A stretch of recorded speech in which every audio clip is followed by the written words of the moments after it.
Go past this light. What's going on? Got a little time to kill. Thought I'd see if there's anybody online wanted to chat. I'm just driving right now, just a few minutes away from my destination. But I got about an hour or so till I got to be there, so I got time to kill.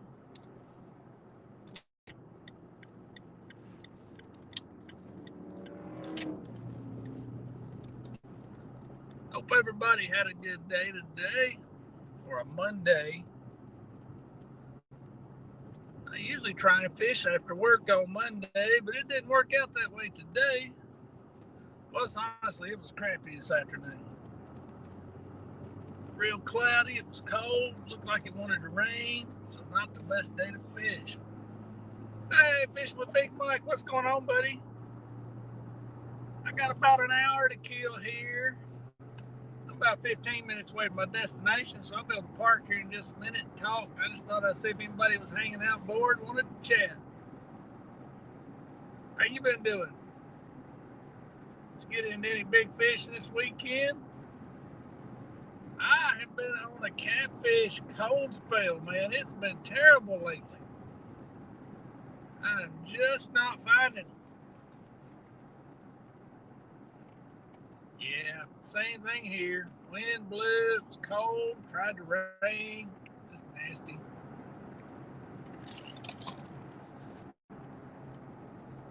I'm hoping just any day we'll get a good spell of weather. Things will level out. I think it's, for the fishing here, it's just been, I don't know, maybe the weather changing too much, temperatures up and down too much, things like that, just too much changing for them. I talked to a guy that watches the channel some. He's a commercial fisherman. He said the same thing. He said it has just been a tough bite.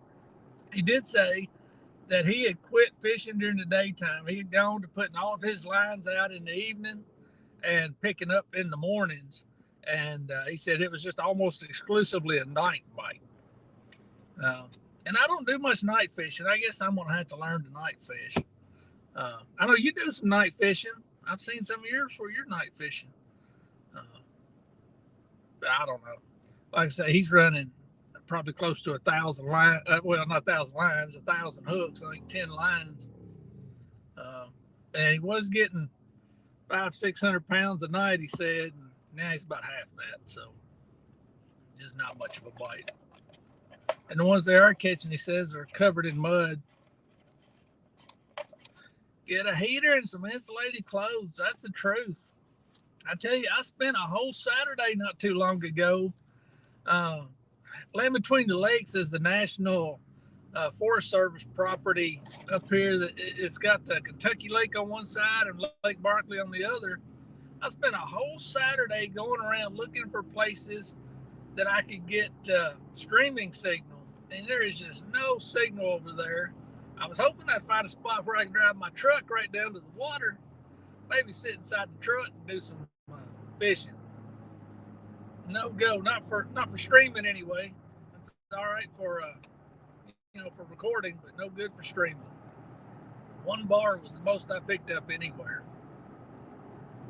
Well, at least on the phone I use for streaming, it's a T-Mobile phone. I've got an AT&T phone that I can get good signal on, but it's my work phone, and they don't allow us enough data to do any kind of streaming on it. Doggone signal is the bane of fishing streamers.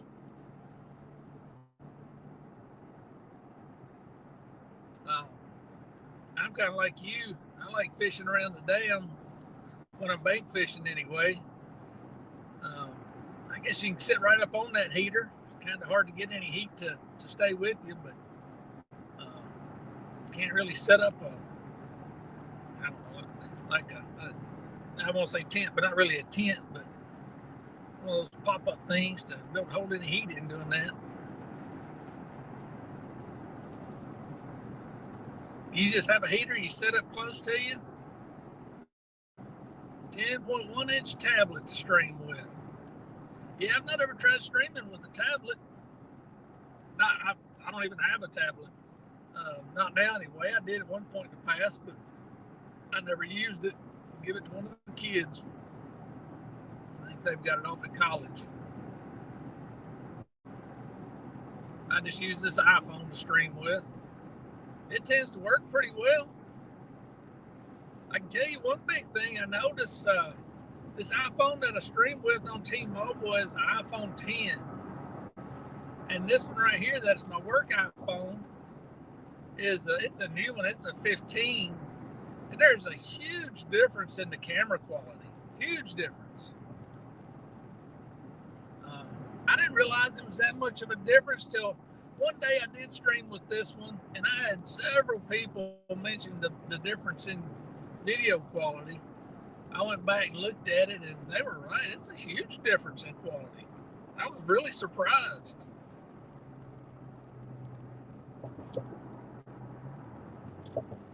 Get on and wrapped with clear plastic. There you go. That's what you got to do. I've heard several people say they do that. One of them said that they hung tarps around 3 sides of it, but I think at 4 sides, you're going to have some sort of clear plastic or something to see your lines, or all your heat's going to escape out. I've got a Mr. Buddy heater, and then I've got one of those, what do you call them, like a sunflower head or something like that. It's a heater head screws into a propane tank like you use on your grill. That thing puts out some good heat. I've got it in my deer stand. One of those would be real good.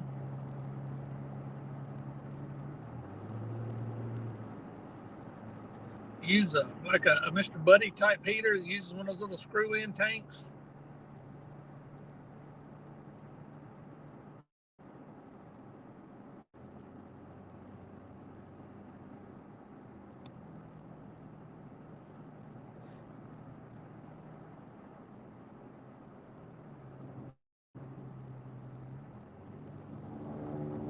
I did not know that. Right? Oh, you got a kerosene heater. Yeah, that'll work too. Those put out some good heat. I did not know that on StreamYard. I'll have to check that out.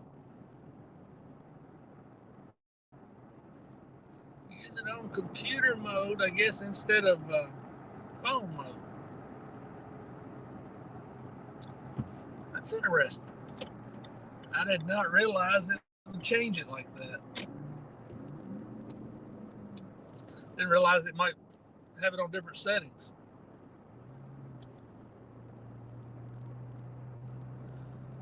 I used to have a kerosene heater that I used to heat my deer stand with, and I got to thinking the smell might run off the deer, so I got one of those little propane. I call it a heater head. I don't really know. Some people call them a sunflower head, those kinds of things. One of those round heater heads.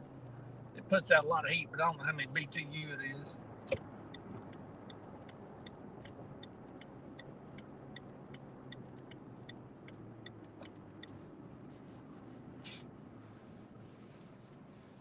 I'm glad I don't live in the city.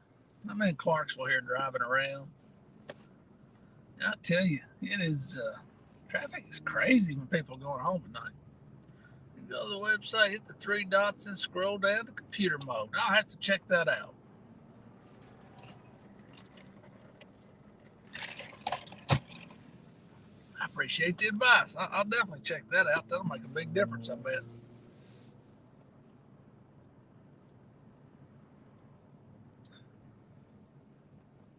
I'm almost up here to my stop where I'll be able to just back up in the parking lot and pay a little bit more attention. What's up, River Rat? How's it going, buddy? I am driving every Monday night. I've got a meeting I go to at church. Group of us for Monday night study, and I get off work way earlier than what the meeting is. So I usually end up getting there and just kind of hanging out in the parking lot, waiting for everybody else to show up.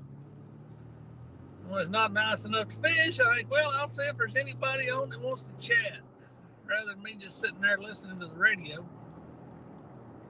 Did you have a good weekend chasing the fish? Drains your phone faster on high def. Make sure you have a charger. Yeah, I bet that's a good point. I bet it does. I have a battery bank. My phone typically runs about 2.5 hours on its own, and then I've got a one of those little portable battery banks, battery phone charger like things, 10,000 milliamp hours. Uh, I've never run it out, but I'm gonna say it'll probably last another 2 hours on its own. I would hope so. Going fishing tomorrow. Excuse me. Going fishing tomorrow. Well, I hope you catch some tomorrow. Hope you do better than I've been doing lately. I've been terrible. I'm going to have to change my channel name to Kevin Can't Catch a Fish. I resorted this last weekend.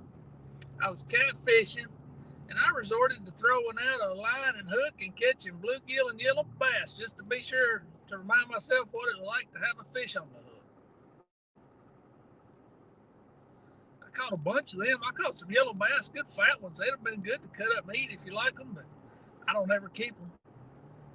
Most of them were small, but there's probably 5 good fat ones, good eating size. Water level's getting better. Yeah, it is around here too. A little bit of rain has definitely helped some. Whereabouts are you, River at? I can't remember. What river do you fish? Around here, I usually fish either the Cumberland or the Tennessee up here in Kentucky. And they're at pretty much their winter level now, but the Mississippi downstream is really what dictates whether or not we have much flow. Well, I say downstream. They got to have water upstream to ship it downstream, but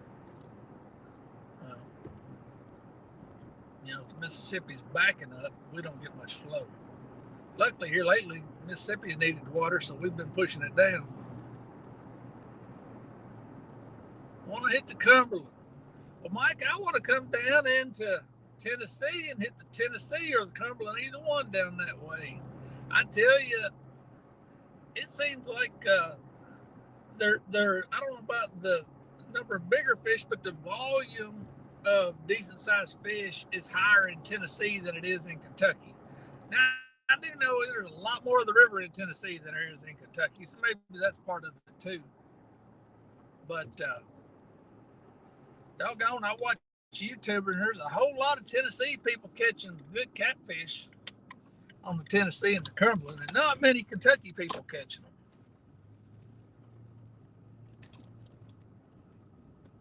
Lake Wiley and Lake Norman. I've heard of them. Those sound, best I know of, those are pretty good catfishing spots. I'm pulling in here finally, boys. We'll get parked, and I'll try and pay a little bit more attention to y'all.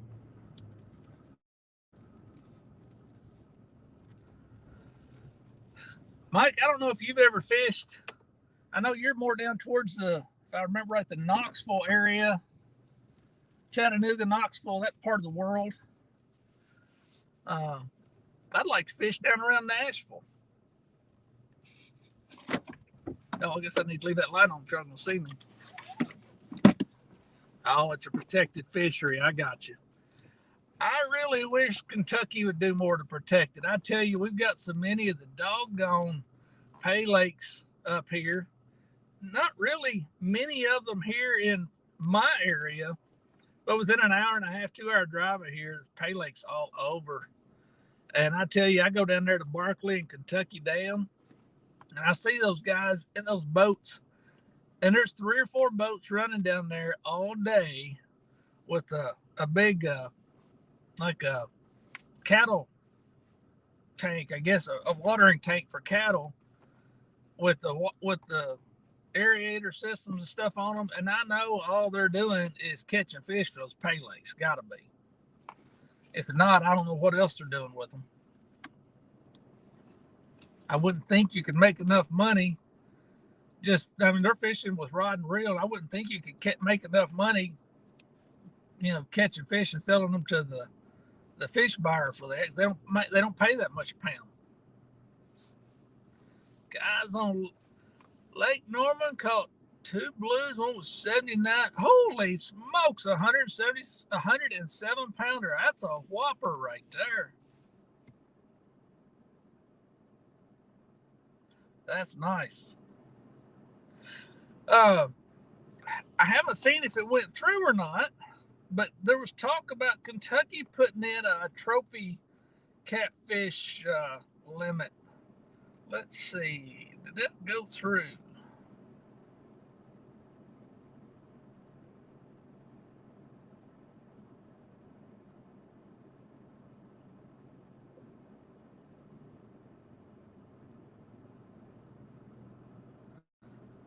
Yes, it looks like it did. What is the limit? Catfish daily limit is unlimited. No size limit except that only one trophy catfish of each species may be harvested. But it doesn't tell what the size limit is.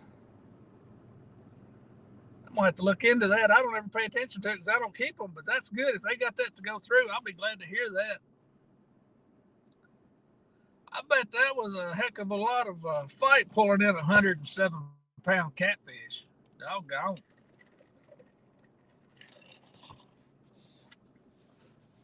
That trophy size limit may definitely help Kentucky.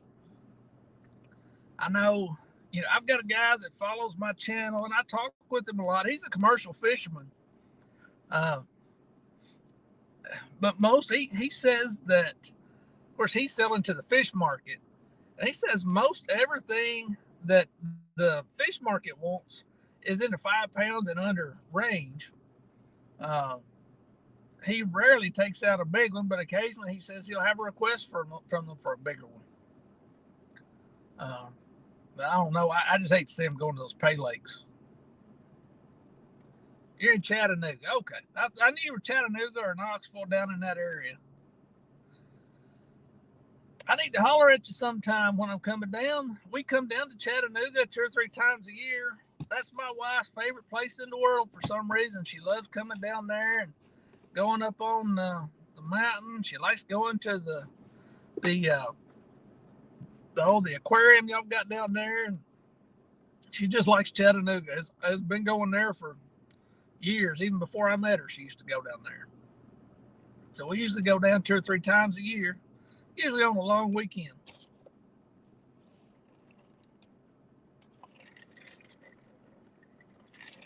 A guy that I work with comes down there twice a year to fish, but he always goes with a guide. And he fishes. He always says he wants to catch whatever's biting. Man, he sends back pictures. They catch nice stripes, largemouth, smallmouth. He always catches some good catfish. He catches a lot of fish down there when he goes down. He is on Chickamauga. I think it's where he likes to fish at. But again, he just goes a couple times a year and goes with a guide. He's from South Tennessee, right down close to the Alabama border. And Chattanooga's not that far from me, from where I live. Average is 20 to 40 pounds. That's a doggone good fish. I tell you, for around here, I do good up in my area. If I'm on the lake, I do good to catch 120-pound fish a year. That's about what I average, 120-pound fish a year on the lakeside. If I fish below the dams, I'll catch several a year in the 15 to 25-pound range. Back in August and September, man, I was just constantly on good fish in that upper teens to low 20s range. And at the end of September, they just shut off. I don't know. Part of it may be that I was live streaming a lot of it and people saw where I was fishing. 10 minutes from Chickamauga Dam and 30 minutes from Nickajack. Oh, yeah, you're in a good spot down there. Real good spot. I tell you that people seeing where you're fishing is one of the downsides. Hey, Billy, how's it going, buddy? Appreciate you stopping by. That's one of the downsides when you go to catching good fish. It doesn't take long for people to pile in there left and right. Back in August when I was on them there, when I first started, there was nobody around. And it got for every time I went down there was somebody fishing. One even he was out in his boat, and he even came over and he said, "Man, I've been watching your videos. I was glad to find this spot." Oh, well, I appreciate you telling me he's glad to find my spot. That's part of it, though. Not like it was top secret.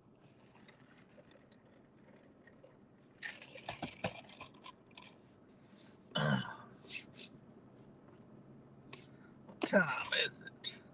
6 o'clock. I got a little time to kill still. Good deal. I didn't realize I got here that early. Camera angle. There you go. I'm going to have to practice some of that. You know, when I fish down around the dams, there are too many people. My wife always says that about when I'm skipjack fishing. She says, "You're going to run out all the skipjack. There'll be too many people down here when you're showing them." And I said, "Baby, there's too many people come after skipjack.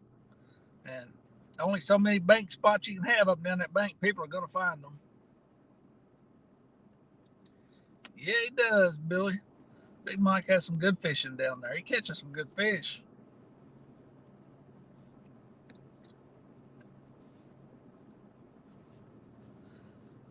This next summer, well, not summer, spring, I'd like to go down into Tennessee doing some fishing. I work in Nashville all the time. The only thing is I don't pull my boat with me when I go down there, but I'm sure there's probably some good bank spots down there around Nashville I could go to. Let's see what you say.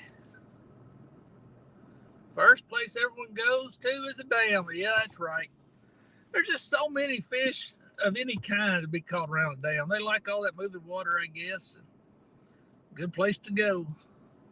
Billy says, "I fish a small river branched off of the Kanawha River." I'm not sure how you pronounce that.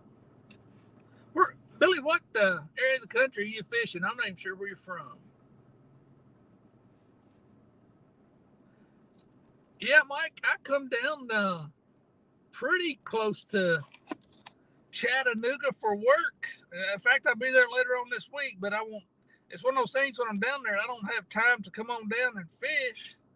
Let me look on the map here and see just how close. Oh, I go to Shelbyville, which is down close to Manchester, Tennessee. Manchester looks like, I don't know, it's maybe halfway between Nashville and Chattanooga. Billy, southwestern West Virginia. I got you. About an hour. I got you. Yeah, we've got a rock quarry down there at Shelbyville that I have to go to. We got somebody new hired down there, so I've been having to go quite a bit here lately, just helping them out.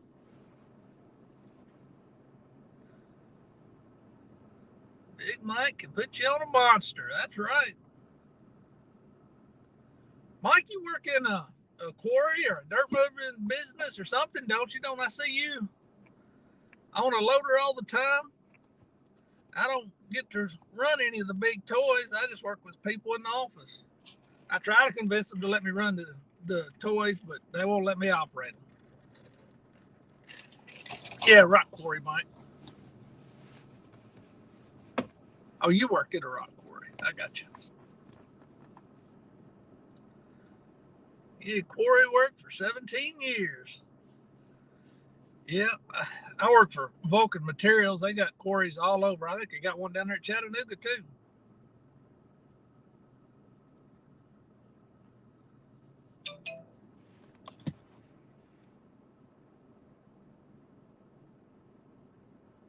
Oh, that was a text. I thought that was my work text sound, what it was, and that's somebody else. Do dirt work now. Good deal. We've got the quarry where my office is up at Grand Rivers, Kentucky. We've got a huge stripping project going, and they're moving dirt left and right. Sorry, get my finger out of the way to clear stuff off the screen. Ran a 992 loader. Yep. We got several of them around.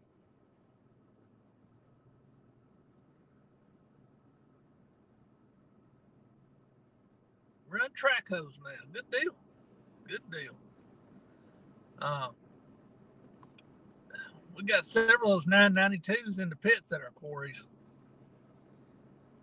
They got one of our the Grand Rivers quarry. It runs 100-ton haul trucks, and it is 4-pass load. They got buckets that load that thing in 4 passes, if I'm not mistaken. I mean, it loads it. Now maybe it's 3.5. I don't know.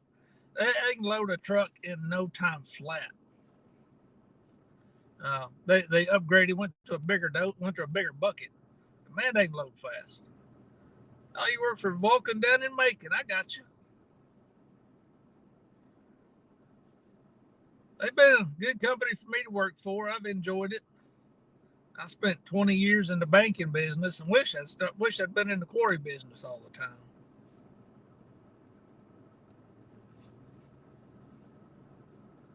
I don't get to get out into the quarries nearly as much as I used to. When I first started, I worked with one of the area managers, and I got out in the quarries quite a bit. But nowadays, I don't. I'm either on the road or I'm in the office, it seems like.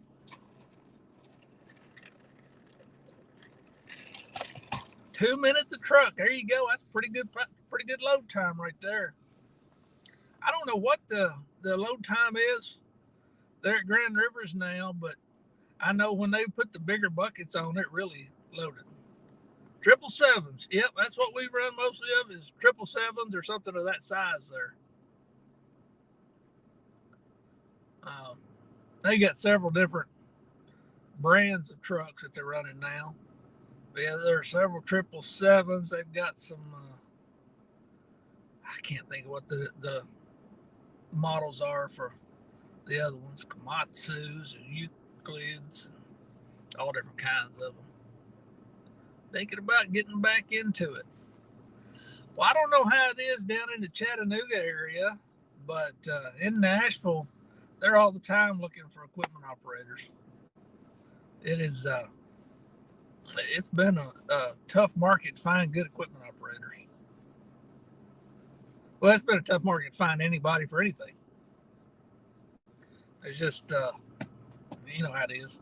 There have been more jobs than there was people to fill the jobs. Nashville's still booming. I tell you, I've been concerned. I was worried with interest rates and stuff going up that some of the work might slow down. Excuse me. But, man, it still is just booming. Out by the airport in Nashville is wide open. South of Nashville down towards Franklin is wide open. It's crazy how busy it is. Oh, really? You know, I think, I may be wrong, but I'm thinking the Vulcan quarry down there at Chattanooga may be a union quarry. We don't have any of the union quarries in Nashville, but I believe it may be down there. Watching Swamp People. Hey, I tell you, let's see, brother worked for Vulcan in Nashville. He's in Tampa, Florida now. Okay, good deal. The Swamp People, old Troy. I met him. My aunt and uncle lived down there about 3 miles from where he lives.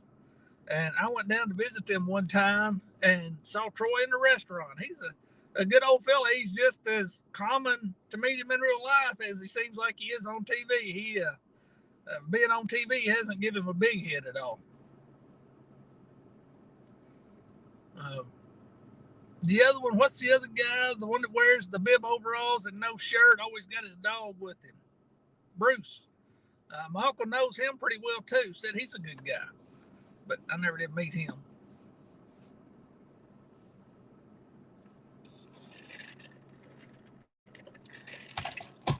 My aunt and uncle from down there are coming back up. They're coming up to visit at Christmas.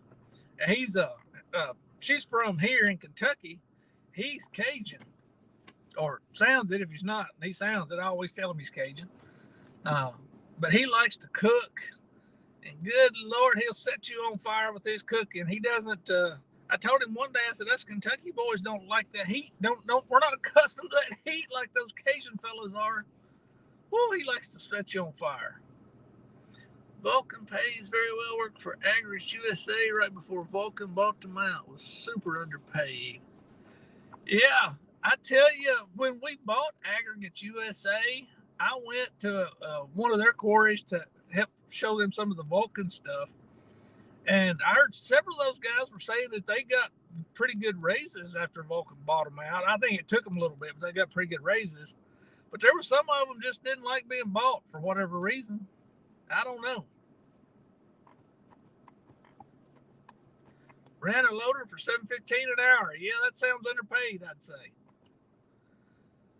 considering what's out there nowadays. And it's not been that long since Vulcan bought Aggregates USA. And I tell you, running one of those big loaders, that's a big, expensive piece of equipment. You got to know what you're doing, or you can really cost the company a lot of money. 26 now. That sounds about right. I figured mid-20s. I didn't know exactly. I know, if you got experience, they'll pay you a little more. If you don't, they'll pay you a little less, or depending on how much experience you got. But yeah, that's pretty good.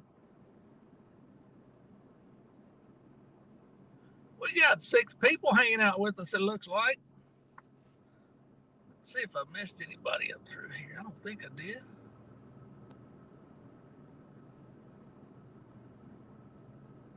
I believe I've got everybody. $2.5 million for the 992s. Yeah, that's crazy. You know it, for what one of those things costs. We've talked. Tires have been a big subject around Vulcan here the last few years, just because tires are so doggone expensive. And then it got to where you had to wait for the tires to come in during COVID. It was, you had to order them sometimes. Most of our loaders now are running chains on the front end to avoid cutting those tires in the muck piles, the ones that are loading out of the muck piles anyway. I've got a couple of quarries that have that they call it hard rock, that when it breaks easier, but it breaks with jagged edges, sharp points and stuff, so it cuts tires left and right. But yeah, man, those tires, when you're looking $15,000-$20,000 for a tire, everything's expensive on them pieces of equipment. And I'm trying to remember, a few years ago, we were looking at buying some new 777 size haul trucks. Saved the company thousands on tires. Hey, that's good. I tell you, I know that's one thing I hear the production managers say is a guy that can protect his tires is worth a lot of money, as opposed to one that can't. What I was going to say is we're going to buy 3 777 size trucks, and there weren't any to be had. Doggone, they ended up, we bought 3 trucks that came out of, I don't say gold mines. It wasn't just gold mines. They're up in Alaska, where they were mining for gold and silver and several precious metals. And they made so much money that they traded trucks out pretty regular. We had these 3 trucks shipped in from Alaska. They were chopped up in several pieces, put on barges, shipped down the coast, come around through the canal down in South America, and then back up to us up through the Mississippi. That was an ordeal. Take it easy, River Rat. We appreciate you hanging out, buddy.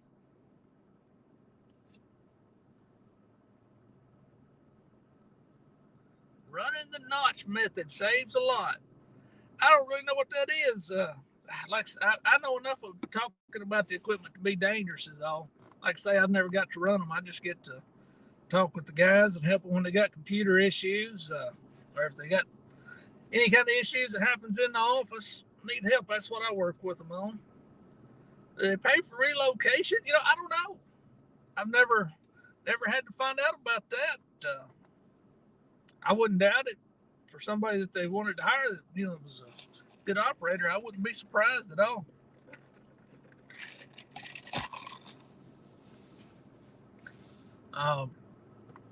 Not terribly far from you down there. I don't think it's terribly far down around the Huntsville area. Vulcan's got a big old quarry down there. That thing they're humping. I guess Huntsville is a booming area. I don't know enough about it to say, but I hear about them a lot on phone calls and conference calls and stuff about how busy they are down that way. Chattanooga seems like it's a pretty busy place too. I don't know how busy the quarry is, but the town seems pretty busy.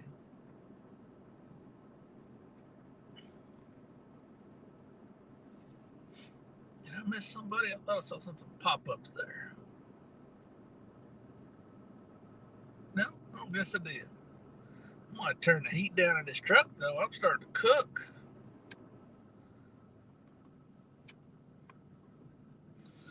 I guess sitting still, it's getting cool, or getting warm in here. The quarry worked out. It's 4 million ton a year quarry. That's a pretty good sized quarry. That puts it right up there, bigger than any of the ones I've got in Nashville. Up at Grand Rivers last year, they did 7 million tons, and that was a big year. Normally, they're a 5 million ton a year quarry. But Vulcan did own a quarry down in Mexico that serviced all around the southern Gulf Coast of the U.S., over to Texas, Mississippi, Alabama, all that area. And the government in Mexico came in with soldiers and took over and gave it to CEMEX, which is, you probably know who CEMEX is. You know, it's a big Mexican quarry. Kicked us out. So a lot of those tons moved up to Grand Rivers because they could ship down to Mississippi. 7 million tons last year. That was a tough year on the guys. They worked too many hours, too many Saturdays. This year they're slowing down. I think they're down to back down to 5.5 million range. 2 huge jaws side by side. That's what they have at Grand Rivers. 2 big jaws side by side. You can dump 2 of the 777s at the same time. And they run 10 hours a day. That's the guys actually work 11, but they work 10 hours. They call it feed on to feed off. You know what that is? You know, from the time you turn things on to the time you turn it off, 10 hours a day. And they average somewhere around 2,500 tons an hour through their plant. That's pretty good. Pretty good, I guess. I don't have, if you go down to Nashville, the next biggest plant is, closer to 1,000, 1,200 tons an hour. Don't miss those 90-hour weeks. Shoo, that's some long hours, dude. I mean, it's good money, I guess. But 90 hours, that's a long week. This next year, and I could talk about Grand Rivers just because it's where I know, but they've committed to only run 5 days a week to the guys. They've told the guys they're going to try and run a 5-day schedule and give them off the weekend. Some of the guys aren't happy about it. Some of them say they'd rather have that overtime. But I think for the majority of them are happy to have the time off. Work 713s all year. Doggone. That's a long time, man. I tell you, that'll make you old quick. Real quick. 7 days a week. Works a night shift, 5 p.m. to 5 a.m. I don't know if I could work a night shift. I guess you get used to it, but man, about 2 or 3 in the morning, I'd go to drooping pretty bad. I'd have to keep the coffee running.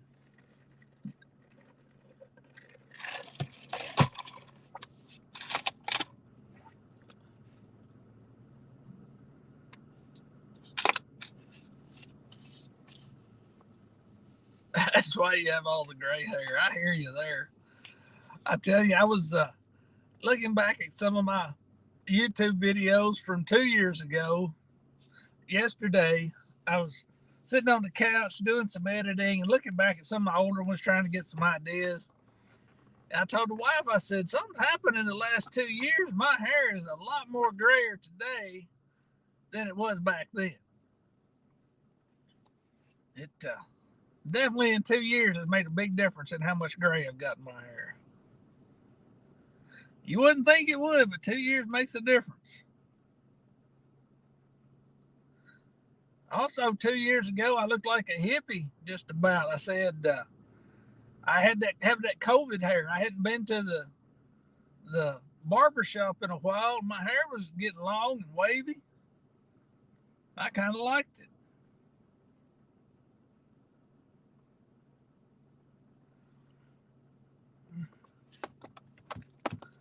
Time we're getting to be 6:23. We're going to give her about 7 more minutes. About 6:30, I'm going to knock her off here. Get ready to head on inside. We should start to have people showing up then. Let's see. I'll check and see if any Vulcan quarries need a good loader operator. About 5 days or 6 weeks, 6 if needed. Now, I don't know what they're doing down your direction. I don't know if they're doing 5 days a week down there or still doing more. That was just up where my office is up at Grand Rivers. They were going to try and commit to a 5 day a week. And you know how that works when they commit to a 5 day a week. If you get a rainy day during the week, they're going to send everybody home and then try and work Saturday, most likely. You know how that goes. But they said they're going to try and commit to a 5 day a week if they can meet production on those 5 days. Oh, Bill Reddick's in here. What's going on, man? Appreciate you joining in with us. We're just sitting around chit-chatting. I'm sitting in my truck. I'm at the church. We got a study coming up here a little bit, and I got here early, so I just do a little chit-chatting. They're getting rid of Sundays because they pay double on Sundays. Yeah, they definitely do pay double time on Sundays. We haven't worked that many Sundays in the last year, but we did work a lot of Saturdays, and we did work some longer days where usually it would be a 11-hour shift. They might work, like you said, 13 hours. And then there were some occasional Sundays, like when they got rained out or something during the week, they would work a Sunday to keep up with it. Never worked at a quarry that shut down for rain. We don't really necessarily shut down for rain, but you know how it is. If it's raining, the screens blind over. You don't make production quite at the level that you do before it's raining. So if you don't hit production, you got to make it up somewhere. In Macon, they still work 7/12s. I got you. But yeah, we don't shut down for rain. I may have said that wrong, but it definitely slows them down. We make a lot of fine products. Over the last few years, our demand has changed from a 57 size rock to 7s, 8s, 9s. That smaller rock is a large part of our demand. And when you're making that smaller rock, if you can't get all those screenings out because the screen's blind over or whatever, it really affects how much you produce. Yeah, we definitely shut down for lightning. Definitely. Down in Nashville, it's a little different, especially in the summertime or when it's really cold in the winter, because those plants, I guess they get their power from the TVA, directly or indirectly, but they are likely to call us at any given time on high demand days and tell us we have to shut down. We have some plants that on those high demand days will start up earlier. Like they'll start it, instead of starting at 5, they'll start at 3 in the morning and knock off 2 hours early to avoid getting shut down midday when the demand gets heavy. That's kind of a crazy thing that power company can shut you down, but they'll sure do it down there in the Nashville area. We don't have that trouble up here in Kentucky. I don't guess I've ever heard of the power company shutting us down. Now their demand rate go up. They want to charge you a fortune on some of those heavy days.